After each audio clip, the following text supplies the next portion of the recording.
മണ്ണിൽ ഭാരതാംബയെ പൂജിക്കാണെന്ന് ഗണഗീതം പാടിയപ്പോൾ അത് വലിയ അപരാധം. ഇങ്ങനെ ഒന്നിനൊന്ന് പുറകെ വന്നുകൊണ്ടിരിക്കുകയാണ്. അതിനുശേഷമാണ് ശബരിമലയിലെ കൊള്ള. ഈ മലയാളികളുടെ ഇഷ്ടദൈവമായിട്ടുള്ള ഈ കേരളക്കാരെ സംബന്ധിച്ചിടത്തോളം ഏറ്റവും പ്രധാനപ്പെട്ട ആരാധനാ മൂർത്തിയായിട്ടുള്ള അയ്യപ്പ ഭഗവാന്റെ സ്വർണം മുച്ചൂടും മോഷ്ടിക്കാനും കൊള്ളയടിക്കാനും കേരളത്തിലെ ഇടതുമുന്നണിയും വലതുമുന്നണിയും ദേവസ്വം ബോർഡ് ഭരിച്ച മെമ്പർമാരും മത്സരിച്ചെന്ന കാഴ്ച നമ്മൾ കണ്ടു. അതിനുശേഷം ജനുവരി മാസമായി കേരളത്തിലെ സമ്പദ് വ്യവസ്ഥയെ പ്രധാനമായിട്ടും ആശ്രയിക്കുന്നത് ഒരിക്കലും അടിക്കാത്ത ലോട്ടറി എന്നും നാട്ടുകാരെ കൊണ്ടടുപ്പിക്കുന്ന മദ്യവുമാണ്. അതിന്റെ ഭാഗമായിട്ട് നവകേരളം ടിക്കറ്റ് ഇറക്കി. ജനുവരി മാസം 21-ാം തീയതി നവകേരളം ലോട്ടറി ടിക്കറ്റ് നമ്മളുടെ കൈകളിലെത്തിയപ്പോൾ അതിൽ നമ്മളെ ഞെട്ടിക്കുന്ന ഒരു ചിത്രം ഉണ്ടായിരുന്നു. ആർത്തവരക്തം ഇറ്റിറ്റ് വീഴുന്ന ശിവലിംഗം. മനസ്സിലാക്കണം, ആർത്തവരക്തം ഇറ്റിറ്റ് വീഴുന്ന ശിവലിംഗത്തിനെ പ്രതിഷ്ഠിച്ചുകൊണ്ടുള്ള ഒരു ലോട്ടറി ടിക്കറ്റ് കേരള സമൂഹത്തിൽ വിതരണം ചെയ്തു. ഒരു നാണവുമില്ലായിരുന്നു. നമ്മൾ എതിർത്തു. പക്ഷേ എന്ത് ഫലം? ഒരു ഫലവും ഉണ്ടായില്ല. അതേ ദിവസം തന്നെ കൊച്ചി ബിനാലെ, നമുക്കറിയാം സർക്കാരിന്റെ ടൂറിസം ഡിപ്പാർട്ട്മെന്റ് മരുമകന്റെ നേതൃത്വത്തില് കൊച്ചി ബിനാലെ എന്ന് പറയുന്ന ആർട്ട് ഫെസ്റ്റിവൽ സംഘടിപ്പിച്ചിരുന്നു. അതിനകത്തൊരു ചിത്രമുണ്ടായിരുന്നു. ആ ചിത്രത്തിൽ എന്തായിരുന്നു? അവസാന അത്താഴം, ക്രിസ്തുവിന്റെ അന്ത്യ അത്താഴം എന്നൊരു ചിത്രമുണ്ടായിരുന്നു. ആ ചിത്രത്തിൽ എന്തോ പ്രശ്നമുണ്ടെന്ന് പറഞ്ഞപ്പോൾ ഒരു മടിയും കൂടാതെ, ഒരു എതിർപ്പും കൂടാതെ ആ ചിത്രം എടുത്തു മാറ്റാൻ സംസ്ഥാന സർക്കാർ തയ്യാറായി എന്നുള്ളിടത്താണ് നമ്മളുടെ ദുര്യോഗം. നമ്മൾ മനസ്സിലാക്കുക, കേരളത്തിലെ ന്യൂനപക്ഷങ്ങൾ എന്ന് വിശേഷിപ്പിക്കുന്നത് ഹിന്ദുക്കളാണ്. ഈ 2011 സെൻസസ് അനുസരിച്ചുകൊണ്ട് കേരളത്തിലെ ഹിന്ദു ജനസംഖ്യ 53% കുത്തനെ കുറഞ്ഞിരിക്കുകയാണ്. 2011 ശേഷം 2021 സെൻസസ് നടക്കേണ്ടിയായിരുന്നു. പക്ഷേ കോവിഡ് കാരണം സെൻസസ് നടന്നില്ല. ഇന്ന് സെൻസസ് നടക്കാൻ പോവുകയാണ്. ഒരു കാര്യം ഉറപ്പാണ്, ഈ കേരളത്തിലെ ഹിന്ദു 50% താഴെ ന്യൂനപക്ഷമായി എന്ന് പറയുന്ന അപകടകരമായ ഒരു സ്ഥിതി വിവര കണക്കാണ് നമ്മുടെ മുമ്പിലേക്ക് വരാൻ പോകുന്നത്. അതുകൊണ്ടാണ് ഇവിടെ ജിഹാദികൾ അഴിഞ്ഞാടുന്നത്. ആ അഴിഞ്ഞാടുന്നത് എന്താണ്? ഇനി ഞങ്ങളാണ് ഭൂരിപക്ഷം, ഈ രാജ്യത്തെ നിയമങ്ങൾ ഞങ്ങൾ പറയുന്ന രീതിയിൽ പോകണം, ഞങ്ങൾ പറയുന്നത് നിങ്ങൾ കഴിക്കണം, ഞങ്ങൾ പറയുന്ന രീതിയിൽ വസ്ത്രധാരണം ചെയ്യണം, ഞങ്ങൾ പറയുന്ന രീതിയിൽ നടന്നുകൊള്ളണം എന്നുള്ള ചിന്താഗതി ജിഹാദി വിഭാഗക്കാർ വളരെ വ്യാപകമായി കേരള സമൂഹത്തിൽ അടിച്ചേൽപ്പിക്കുന്നതിന്റെ ഒരു തുടക്കം മാത്രമാണ് ഈ കണ്ട മന്തി വിവാദം എന്ന് പറയുന്ന വിവാദം. ഈ മന്തി വിവാദം ഒരൊറ്റപ്പെട്ട സംഭവമല്ല. വിജയകൃഷ്ണൻ സൂചിപ്പിക്കുകയുണ്ടായി, ഈ ചേർത്തലയിലെ ഒരു ഹോട്ടലിൽ മാത്രമല്ല സമാന സംഭവം ഉണ്ണിക്കണ്ണനെ ആക്ഷേപിച്ചുകൊണ്ട് 5ഓളം ഹോട്ടലുകളിലാണ് സമാന സ്വഭാവത്തിലുള്ള ഈ ജിഹാദിവൽക്കരണത്തിന്റെ ഭാഗമായിട്ടുള്ള മന്തി വിവാദം ഉണ്ടാക്കിയിരിക്കുന്നത്. നമ്മൾ ശ്രദ്ധിക്കുക, എവിടെയോ ഇറ്റലിയില് ഫ്രാൻസില് ഒരു സർവകലാശാലയില് പ്രവാചകന്റെ ഒരു ചിത്രം ഒരു കാർട്ടൂൺ രൂപത്തിൽ വരച്ചപ്പോൾ അവിടേക്ക് ജിഹാദി ശക്തികൾ നുഴഞ്ഞു കയറി കൊള്ള കാണിച്ച അവിടുത്തെ കൂട്ടക്കുരുൾ നടത്തിയ കഥകൾ നമ്മൾ കേട്ടിട്ടുണ്ട്. ഈ കൊച്ചു കേരളത്തില് ഒരു അധ്യാപകൻ താൻ തയ്യാറാക്കിയ ചോദ്യത്തില് മുഹമ്മദ് എന്നൊരു പേരുണ്ടായിരുന്നു എന്നുള്ള ഒറ്റ കാരണത്താൽ ആ അധ്യാപകൻ അനുഭവിച്ച പീഡനങ്ങള് അദ്ദേഹത്തിന്റെ വലതു കൈ വെട്ടിമാറ്റി, ഇടതുകാൽ വെട്ടിമാറ്റി, ജീവച്ഛവമാക്കി, അദ്ദേഹത്തിന്റെ കുടുംബത്തിനെ ഇല്ലാതാക്കി, അദ്ദേഹത്തിന്റെ ഭാര്യ ആത്മഹത്യ ചെയ്തു. ആ ഗതികേട് പറഞ്ഞാല് ഈ രാജ്യത്തിന്റെ പ്രത്യേകതയുണ്ട്. ഞങ്ങൾ എവിടെ ഭൂരിപക്ഷമാണോ ഞങ്ങൾ പറയുന്നത് കേൾക്കണം, ഞങ്ങൾ എവിടെ ന്യൂനപക്ഷമാണോ ഞങ്ങൾക്ക് ന്യൂനപക്ഷത്തിന്റെ അവകാശങ്ങൾ വേണം എന്നുള്ള ധിക്കാരപരമായിട്ടുള്ള സമീപനമാണ് കേരളത്തിലെയും ഭാരതത്തിലെയും ജിഹാദി ശക്തികൾ കാട്ടിക്കൂട്ടുന്നത്. ആരാണ് ഇതിൽ ഒത്താശ കൂട്ടുന്നത്? ആരാണ് ഇതിന് ഓശാന പാടുന്നത്? കേരളത്തിലെ ഇടതുമുന്നണിയും വലതുമുന്നണിയുമാണ്. നമ്മൾ ശ്രദ്ധിക്കുക, ഈ ഒരു വിവാദം ഉണ്ടായല്ലോ. എവിടെ കേരള മുഖ്യൻ, എവിടെ വി ഡി സതീശൻ? രണ്ടുപേരും സുഖവാസത്തിലാണ്. വി ഡി സതീശൻ സുഖവാസത്തിന് പോയി, കേരള മുഖ്യമന്ത്രി മദ്രാസിൽ സുഖവാസത്തിന് ചികിത്സയിലാണ്. ഈ സുഖചികിത്സയിൽ കഴിയുമ്പോൾ ഈ ഹിന്ദുവിനെതിരെ ഈ ഉണ്ടായ സംഭവത്തിനെതിരെ ഒരു പ്രതിഷേധം പോലും പറയാൻ ഇവർ തയ്യാറായില്ല. അതാണ് ഹിന്ദു സമൂഹത്തിനോട് കാണിക്കുന്ന ധിക്കാരം. ഇതിനെതിരെ പ്രതികരിക്കേണ്ട ഒരു കാലഘട്ടം അതിക്രമിച്ചു കഴിഞ്ഞിരിക്കുകയാണ്. നമ്മളുടെ കുട്ടികൾക്ക്, നമ്മളുടെ വരും തലമുറയ്ക്ക് സ്വാതന്ത്ര്യത്തോടുകൂടി ഈ രാജ്യത്ത് വസിക്കാൻ, ഒരു വിളക്ക് കത്തിക്കാൻ, ഒരു സീമന്തരകയിൽ സിന്ദൂരക്കുറി ചാർത്താൻ വേണ്ടിയുള്ള അവകാശം നിഷേധിക്കപ്പെടുന്ന ഒരു ജനതയായി ഈ കൊച്ചു കേരളത്തിലെ ഹൈന്ദവ സമാജം മാറിക്കഴിഞ്ഞിരിക്കുകയാണ്. നമ്മൾ ഓർക്കണം, ഈ നിയമസഭാ തെരഞ്ഞെടുപ്പ് കഴിഞ്ഞിരിക്കുന്ന ഈ ഒരു സാഹചര്യത്തിൽ ഇപ്പോൾ തന്നെ വിലപേശം തുടങ്ങിയിരിക്കുകയാണ് ജിഹാദി ശക്തികൾ.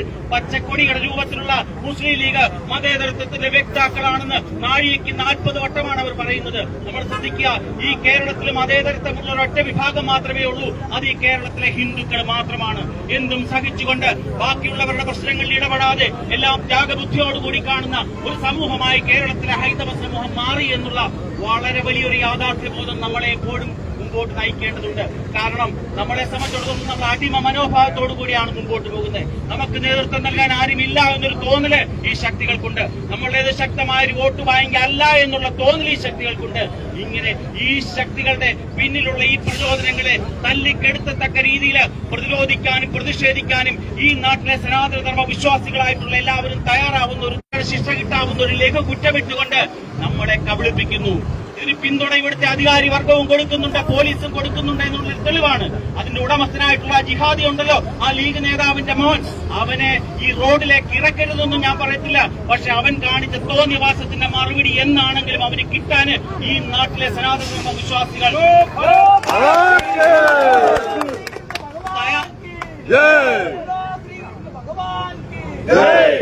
സനാതനധർമ്മ വിശ്വാസികൾ എന്നും മനസ്സിൽ കുറിക്കേണ്ട ഒരു കാര്യം തന്നെയാണത്. അയാളൊരു യൂട്യൂബ് വീഡിയോയുമായിട്ട് ഇറങ്ങിയിട്ടുണ്ട്.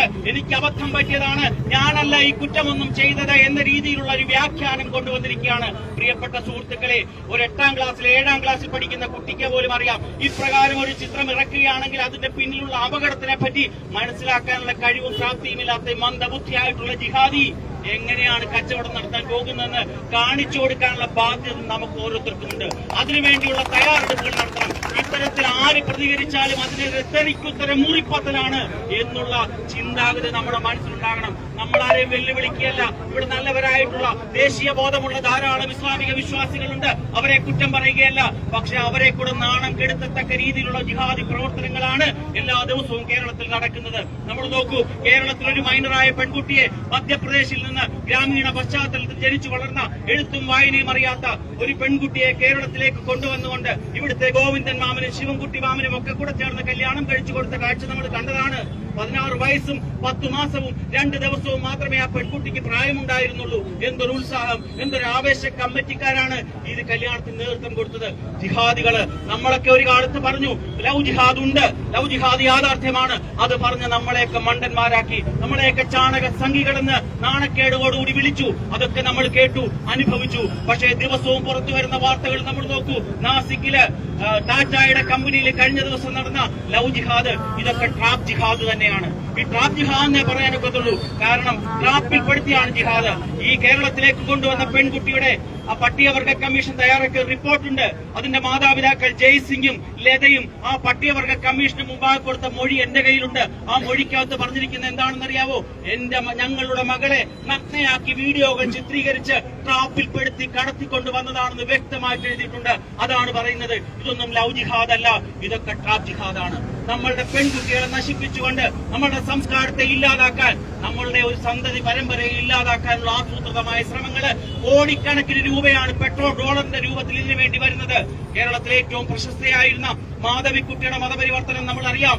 ആരാണ് അതിന് പിന്നിൽ പ്രവർത്തിച്ചത്? ഈ കേരളത്തിലെ മുസ്ലിം ലീഗിന്റെ ഏറ്റവും വലിയ നേതാവായിരുന്ന അബ്ദുൾ സമദ് സമദാനി. അദ്ദേഹത്തിന് അറബി നാട്ടിൽ നിന്ന് എത്ര ലക്ഷം രൂപയാണ് അതിനുവേണ്ടി കിട്ടിയത് എന്നുള്ളത് വളരെ കൃത്യമായ രേഖകളിൽ കിടപ്പുണ്ട്. ഇതുവരെ അയാൾ പ്രതികരിച്ചിട്ടില്ല, അയാൾ മാനനഷ്ട കേസും കൊടുത്തിട്ടില്ല.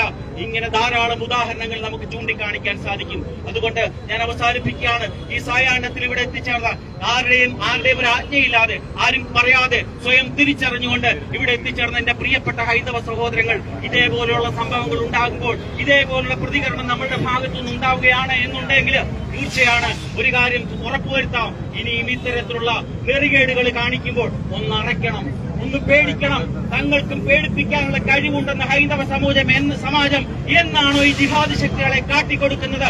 ആ ദിവസം മാത്രമേ നമുക്ക് തല ഉയർത്തിപ്പിടിച്ചുകൊണ്ട് ഈ ഭാരതാംബയുടെ മണ്ണിൽ കഴിയാൻ സാധിക്കുകയുള്ളൂ. നമ്മൾ മനസ്സിലാക്കണം, നമുക്ക് നിൽക്കാൻ, നമുക്ക് സംസാരിക്കാൻ, നമുക്ക് ചന്ദനക്കുറി തൊടാൻ, നമുക്ക് ജയ് ഭാരത് എന്ന് വിളിക്കാൻ ഈ ഭൂമിയിൽ ഈ മണ്ണ് മാത്രമേ ഉള്ളൂ. നമുക്ക് എന്തെങ്കിലും ഒരു പ്രശ്നമുണ്ടായാൽ ഓടിപ്പോകാൻ അഫ്ഗാനിസ്ഥാൻ ഇല്ല, ഇറാനില്ല, ഇറാഖില്ല, ബംഗ്ലാദേശ് ഇല്ല.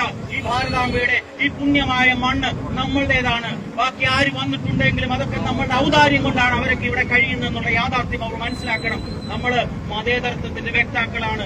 ഇന്ദിരാഗാന്ധി ഭരണഘടനയിൽ തിരികെ കയറ്റിയ ആ മതേതരത്തിനെ മുതലെടുത്തുകൊണ്ട് ഈ ഭാരതത്തിലെ കൊടികുത്തി വാഴാമെന്നുള്ള ഒരു വിചാരം ഈ ശക്തികൾക്കുണ്ട്. 1921 തുടങ്ങി അന്ന് ഊരിവെച്ച വാള് ഞങ്ങൾ കളഞ്ഞിട്ടില്ല, വീണ്ടും എടുക്കുമെന്ന് പ്രഖ്യാപിച്ചു. 1971 മലബാർ ലഹരിയുടെ 50ാം വാർഷികമായപ്പോഴേക്കും ഈ കൊച്ചു കേരളത്തിലെ ഒരു ഇസ്ലാമിക സംസ്ഥാനമാക്കി മാറ്റാനുള്ള ആസൂത്രിതമായ ശ്രമങ്ങൾ നടത്തി, വിജയിച്ചില്ല. 2047 ആകുമ്പോഴേക്കും ഒരു മാസ്റ്റർ പ്ലാനിന്റെ അടിസ്ഥാനത്തിൽ ഈ ഭാരതത്തിലെ ഒരു ഇസ്ലാമിക രാഷ്ട്രമാക്കാൻ സ്വപ്നം കണ്ടവരൊക്കെ ഇന്ന് കിടപ്പുണ്ട് ജയിലിലാണെന്ന് മാത്രമേ ഉള്ളൂ. അവർ കിടക്കുന്നതിനോടൊപ്പം തന്നെ ഇവിടുത്തെ ചില വ്യക്തികൾ കൂടെ ആ ജയിലിലേക്ക് പോകുന്ന കാലഘട്ടം അതിക്രമിച്ചു കഴിഞ്ഞിരിക്കുകയാണ്. അവരെ പറഞ്ഞു വിടാനുള്ള പരിശ്രമങ്ങൾ നമ്മളുടെ ഭാഗത്തു നിന്നും ഉണ്ടാകും തന്നെ വേണം. അതുകൊണ്ട് നമ്മൾ പ്രിയപ്പെട്ട ഹൈന്ദവ സഹോദരന്മാരെ, നിങ്ങളോട് ഒരു കാര്യം കൂടി പറയുകയാണ്. ഇത്തരത്തിലുള്ള വെല്ലുവിളികൾ ഉണ്ടാകുമ്പോൾ ആരുടെയും ആഹ്വാനമില്ലാതെ, ആരും വിളിക്കാതെ ഇത്തരത്തിൽ തെരുവിലിറങ്ങാനും പ്രതിരോധിക്കാനും പ്രതിഷേധിക്കാനും നമ്മൾ ആർജവം കാണിക്കുകയാണ് എങ്കിൽ നമ്മളുടെ ഭാവി കുറച്ചുനാൾ കൂടി ശുഭകരമായിരിക്കുമെന്ന് മാത്രമേ എനിക്ക് പറയാനുള്ളൂ. അതുകൊണ്ട് ഇവിടെ എത്തിച്ചേർന്നിട്ടുള്ള എല്ലാ സനാതന ധർമ്മ വിശ്വാസികളോടും ഒരിക്കൽ കൂടി നന്ദി രേഖപ്പെടുത്തുന്നതിനോടൊപ്പം ഈ പ്രതിഷേധ മാർച്ച് ഒരു വർക്കിംഗ് ഡേ ആയിട്ട് പോലും ഈ സായാഹ്നത്തിൽ ഒരു ദിവസത്തെ നോട്ടീസിന്റെ അടിസ്ഥാനത്തിൽ ഇവിടെ എത്തിച്ചേർന്ന എല്ലാ സനാതന ധർമ്മ വിശ്വാസികളോടും ഈ ചടങ്ങ് ഉദ്ഘാടനം ചെയ്തായിട്ട് പ്രഖ്യാപിക്കുകയാണ്. ബഹുമാനപ്പെട്ട പോലീസ് ഉദ്യോഗസ്ഥർ ഒരു കാര്യം കൂടെ മനസ്സിലാക്കേണ്ടതുണ്ട്. നിങ്ങൾ 1 വർഷത്തെ തടവ് മാത്രം കിട്ടാവുന്ന ശിക്ഷയിട്ടുകൊണ്ടാണ് ഇത്തരത്തിലുള്ള കുറ്റവാളിയെ പുറത്തിറക്കിയിരിക്കുന്നതെന്ന് ഞങ്ങൾക്ക് മനസ്സിലായി കഴിഞ്ഞിട്ടുണ്ട്. ഞങ്ങൾക്ക് അതിനപ്പുറത്തെ പണി ചെയ്യാൻ അറിയാം. ഈ ഇന്ത്യ രാജ്യത്ത് ധാരാളം കോടതികളും പോലീസ് സ്റ്റേഷനുകളുമുണ്ട്. അവിടേക്ക് കൊണ്ടുപോകാനും അവിടെ കേസുകൾ ഫയൽ ചെയ്ത് അവിടുത്തെ ജയിലിലേക്ക് കൊണ്ടുപോകാനും അവിടുത്തെ കോടതികളിൽ നിന്ന് ജാമ്യം എടുപ്പിക്കാനുള്ള കഴിവും പ്രാപ്തിയുമുള്ള ഒരു പ്രസ്ഥാനമാണ് ഇന്ന് ഈ രാജ്യത്ത്.